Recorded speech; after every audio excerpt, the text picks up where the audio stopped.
আজ 3 দিনই 200 কেজি তুলেছি।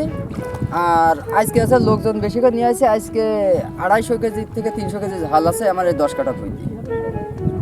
আমার আছে বিরাট ক্ষতি হয়ে গেছে, এখন হাঁটুর সমান পানি। এর ভিতরে আর আছে ঝাল তুলতে যাবো, সেইটাও আজ সম্ভব হচ্ছে না, এত পানি। ঝাল যে মরবে না, দেখেন পানি কত, পানি হাঁটুর সমান পানি। মনে করেন মাছ শীতাইছে, মনে করেন ঠুকাচ্ছে, কিছু করার নেই। মাছেও মনে করেন মজা নিচ্ছে এই অভাবের সময়, কষ্ট দুঃখের সময় মাছে এসে মজা নিচ্ছে আমাদের সাথে। মাছ যোগও লাগছে, চারি পাশ বান্ধিছি ভালো করে, বান্দাল বান্ধিছি, বান্ধে মনে করেন মেশিনে নিয়ে আসে শেখা হচ্ছে, কিন্তু সেকে কুল হচ্ছে না পানি, আবার যা তাই আসে। মনে সেকে মনে পানি ফুরন যাচ্ছে না, অফুরন্ত ভান্ডার পানি। মনে করেন এখন ঝাল যদি ভালো করে তুলা, এখন 7 মন প্লাস এমনি ঝাল হবে।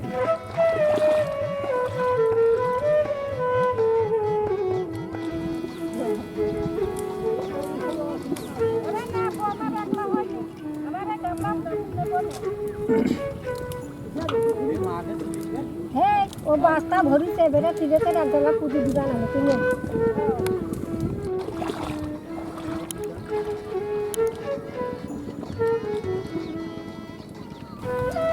সর্বপ্রথম এই আল বাইন্দে শেখার চেষ্টা করেছি, 1 সপ্তাহ সেকে রাখিছি। সেকে রাখার পরে যাইয়ে আবার নতুন করে যখন বৃষ্টির আশঙ্কা দেখা গেল, তখন রাস্তার উপরে মেশিন লাগিয়ে এই পুরো বিল আমি শেখার চেষ্টা করেছি।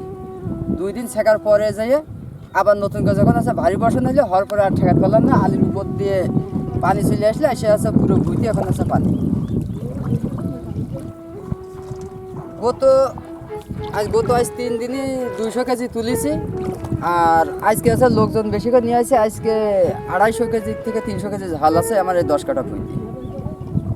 আমার আছে বিরাট ক্ষতি হয়ে গেছে, এখন হাঁটুর সমান পানি। এর ভিতরে আর আছে ঝাল তুলতে যাবো, সে সমস্যা মানে সেইটাও আজ সম্ভব হচ্ছে না, এত পানি। এই পানি কমানো কি কোনো রাস্তা আছে? না, আমাদের এখানে আছে পানি কমালে কোনো আছে রাস্তা নেই। এই সাইড রাস্তাটায় যদি একটা আছে ব্রিজ বা কালভার্ট থাকতো, তাইলে আমাদের এই মাঠে এই ক্ষতিটা হইতো না।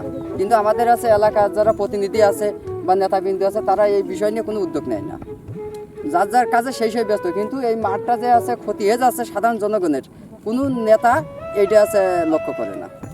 এর মাঝে আবার আছে কেনালে পানি আসছে, কেনালে পানি এসে আরও বেশি আছে ক্ষতি করেছে।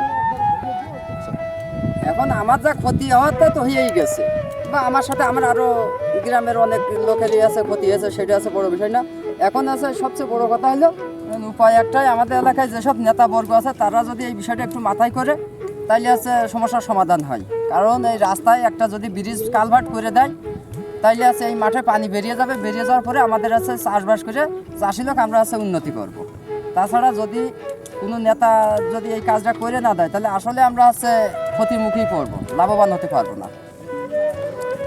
আমার একটা আশা ছিল যে আমার 1 বিঘা জমি আছে, তাতে 3 থেকে 4 লাখ টাকা আমি আছে বেচা কেনা করবো। কিন্তু এখন আমি বর্তমানে 30,000 টাকা বেচা কেনা করতে পারিনি, খরচ তো আমার 50-60 হাজার টাকা। আমি তো বিরাট একটা ক্ষতির মুখে আছি। না একারই ক্ষতিগ্রস্ত নাকি? আমার সাথে আরও অনেকেই আছে এই ক্ষতির মুখে পড়েছে। তারা প্রত্যেকেই আছে আমার মতো গরিব মানুষ, তারা আছে খুবই আছে বিপদে আছে। এখন আছে কাজ নেই, কাম নেই। এখন এই বিষয়ে আছে সবাই আছে সংসার চালানোর একটা টার্গেট করলে বউ বাচ্চা নিয়ে খাওয়া দাওয়া চলাফেরা করতে চাইল, কিন্তু এখন আছে সেটার উপায় নেই। এখন প্রত্যেকেই আছে খুবই আছে বিপদগ্রস্ত। শেষ বলতে সবাই আমরা আবেদন করি, আমাদের দেশ এলাকায় যেসব আছে ছোট বড় নেতা আছে, তাদের আমরা একটু আছে বলার চেষ্টা করি যে আমাদের এই মাঠে পানি বেরোনোর জন্য একটা ব্রিজ বা কালভার্ট আছে করে দেওয়ার জন্য, তাইলে আমরা চাষিরা লাভবান হব।